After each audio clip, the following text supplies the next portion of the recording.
So I'm Lance Evans. Some of you on the phone may know me. I am in the CTO office of the HPC division of HPE, which is the formerly Cray HPC organization. And I do storage advanced development for them. And we're running a little bit of a DAOS project inside that organization in preparation for technology transfer over into our storage R&D organization for full productization. I'll talk a little bit about that at the end of the slide deck. And I just wanted to give a shout out to Johan and Mohammed and Kelsey and all the other folks at Intel who've given us a lot of great support over the last year as we've evolved, very similar to some of the other vendors that you've heard about on the call. The things that I wanted to talk about today were some contributions we've made for client-side metrics that we've recently submitted into the DAOS community for adoption, and then some administration enablement with HPE's Performance Cluster Manager software, and then just a little touch on our go-to-market activities. So the DAOS client-side metrics concepts are depicted in the slide here. Our developer, Sharon George, worked with Mohammed and Johan to devise some client-side profiling capability that let us do some profiling of applications from the client side, since much of the DAOS functionality resides there and originates there, and data distribution and latency and throughput are all measured very tightly with DAOS. So anyway, we've implemented some code in the DAOS client library to collect various counters on RPC calls, some statistics on fetches and updates, and then some distributions across a variety of range type operations. So you hook that into your user application. It's all accessible from the user application. And we're anticipating this to also be collected application by application via some sort of metric interceptor library. An obvious candidate for that would be Darshan, and then collected centrally for use by other monitoring tools. We've submitted the pull request 6497. You can take a look at that if you'd like, and it's expected to be released in DAOS 2.4. The idea is for an application to enable these metrics via these new library calls, to allocate memory, to dump the output, to reset those counters and free them. We also have introduced some DAOS test additions to validate it, and also to provide an example of use. Here's some of the output. Up in the top left corner of the left black box are the pool-related RPC calls that we're tracking, to connect and disconnect, etc. And then beneath that, container-related and object-related RPC calls. I'm not going to go through each one individually, but things like open, close, snapshot, etc. Tracking in-flight ones, ones that have succeeded and ones that have failed. And then below that, some object-level statistics. Obviously, we can't track every object, so we aggregate those with some statistics so that you can get standard deviation and min-max, other characteristics that might be useful to your application. On the right-hand side, what we're showing here is these ranges that I'd referred to for updates and fetches for various different sizes of operations, so that you can look at how your application is behaving and how it's interacting with the DAOS servers. And then the bottom two on the right-hand side here relate to the redundancy characteristics, whether it's a replication and whether that replication factor is 2 or 3 or 4 or some other value. And these are all the predefined values that DAOS supports. Certainly others are possible. And then for erasure coding, the bottom set of statistics on the right-hand side is about that. And then we track partial versus full stripes. So this is the output of the test utility that that you can also collect into your application or feed to a telemetry tool. And so the API calls are relatively straightforward for counters, stats, distribution, and then these miscellaneous ones for resetting and dumping the output, and then allocation, gets, and frees for each. Let me see some implementation notes. We do have some future work that we're considering doing. If you're interested in contributing, please contact Johan or us. We'd be happy to have collaborators. I won't drill into this too deeply, but we're trying to make this as super lightweight as possible.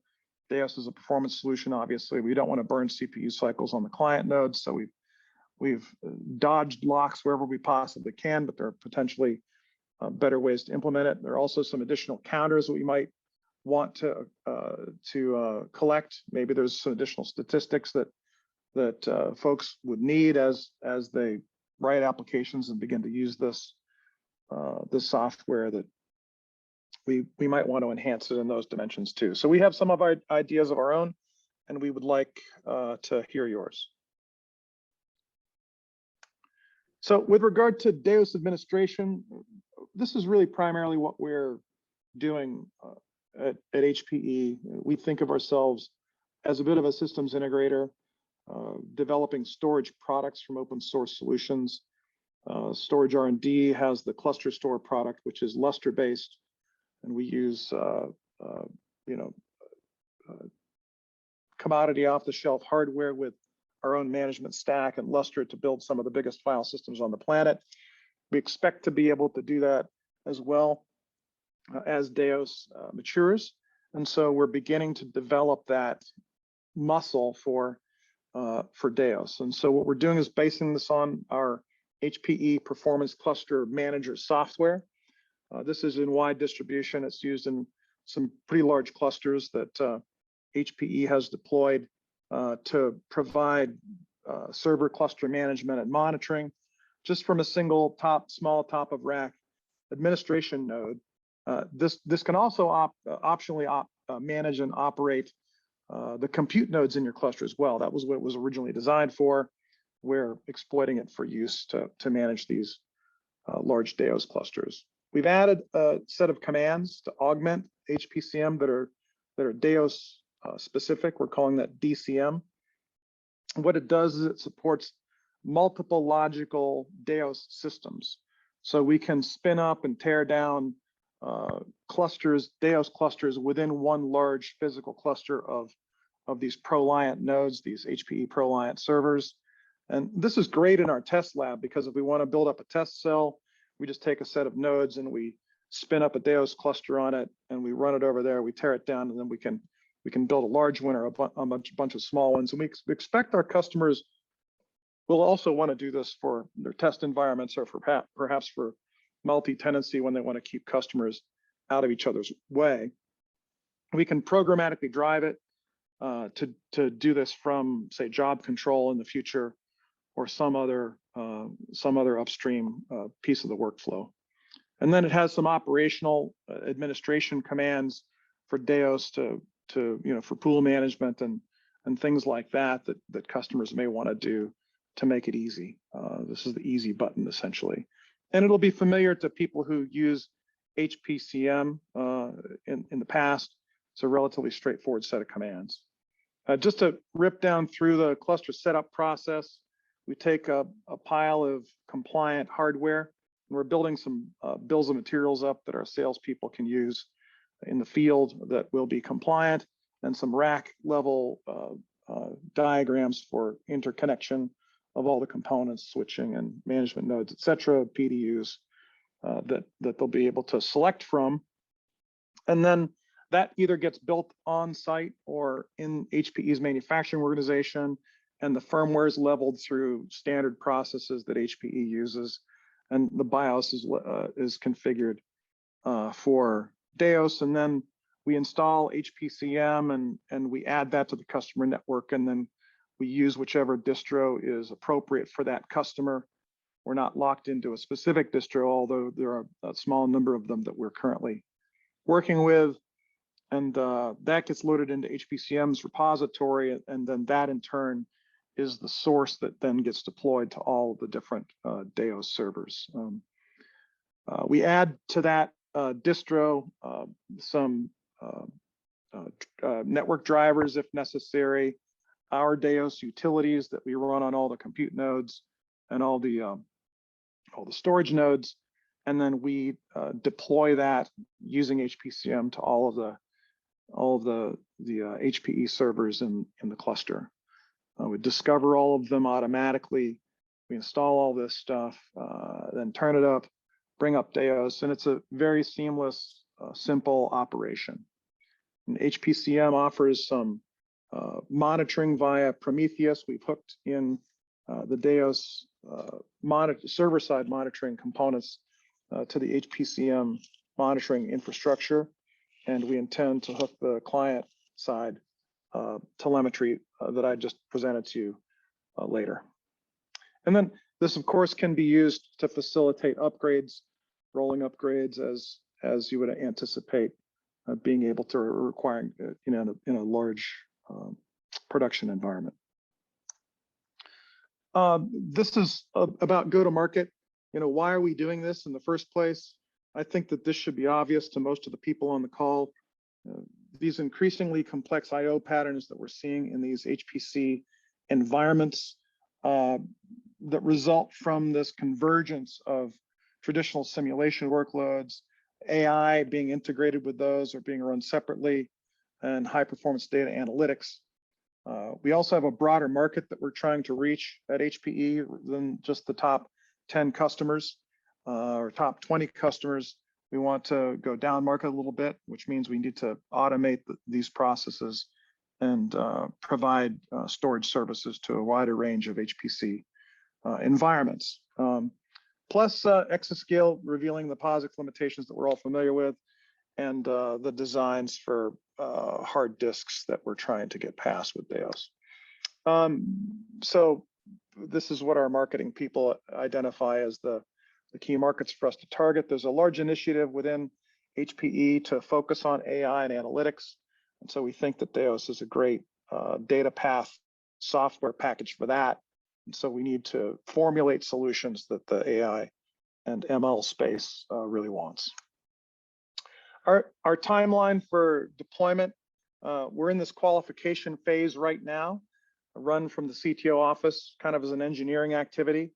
We're engaging sales teams and we're looking for some external POC customers, but it is still supported from our engineering organization. We don't have our own private SKUs, and we don't have our own service point next organization fully ramped up at this point.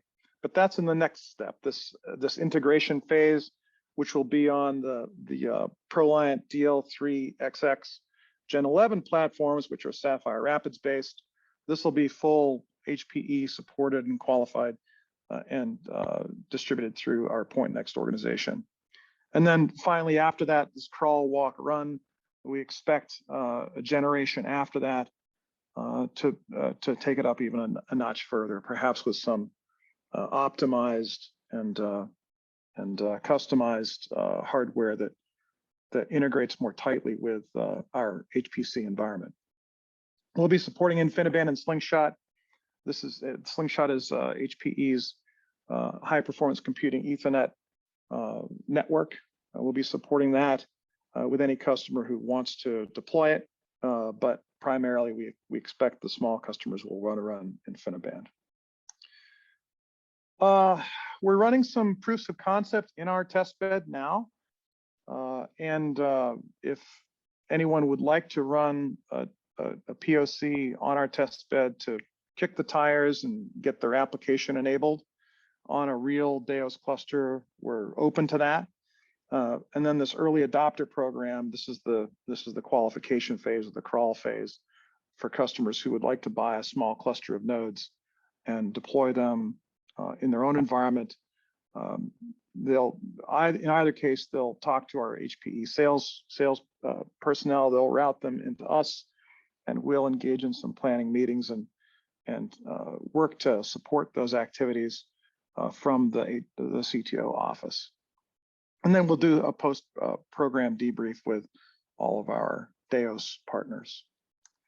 This is just a serving suggestion. Some of you have probably seen this slide before. This is about the limit of what we expect for this early adopter external reference implementation, a rack scale solution. And then in the phase after that, we'll be able to implement with arbitrary scale. This is depicting a DL360 Gen 10 Plus solution, Ice Lake solution that's got 120 terabytes of persistent memory and 4 petabytes of flash, and some relatively high numbers for a terabyte and a half a second to read. You'll be able to get from this rack scale solution, and over 100 million IOPS out of it as well. There are fatter configurations. These bills of materials that I'm building up for our salespeople to use. There's all the way from the minimal configuration that you can possibly use to get DAOS running in your environment if you just want to do functional testing, up to a fat node which has as much SSD and persistent memory as we can jam in there for those customers who really want to test moving all of their data into DAOS. So that's pretty much it for me. That's what we're doing. That's the timing, and we look forward to collaborating with Intel and with our community to deliver a compelling solution to the marketplace. Thanks for your time.